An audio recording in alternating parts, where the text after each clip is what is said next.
बशीर मीर है। और ये भी कहा जाता है कि इनका जो नेक एंड नेक मुकाबला है साबिक वज़ीर आला उमर अब्दुल्ला के साथ है। बशीर साहब, आपने अपने वोट का इस्तेमाल किया और जो आज 10 साल के बाद यहाँ पे इंतखाबात हो रहे हैं, इसको आप कैसे देख रहे हैं? देखिए, अगर आप देखोगे पूरे डिस्ट्रिक्ट गांधरबल में इस वक्त जो मैंने एक उत्साह देखा, एक एंथुसिज्म देखा, जो लोगों की एक कसीर तादाद इस वक्त बाहर आ रही है, वो इलेक्शन में बढ़ चढ़ कर पार्टिसिपेट कर रहे हैं।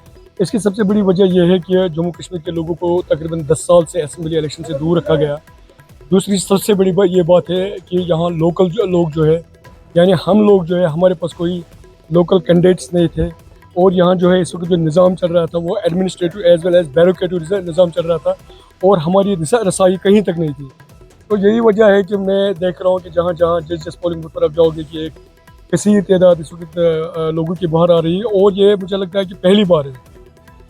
2014 में भी हुआ था, लेकिन उस वक्त इतना नहीं हुआ था जो कि हम आज देख रहे हैं कि जो लोग यहाँ पर बाइकआउट कर रहे थे, जिनमें खासकर एक कसीर तादाद नौजवानों की थी, वो भी आज बढ़ चढ़ कर बाहर आ रहे हैं और वो पार्टिसिपेट कर रहे हैं।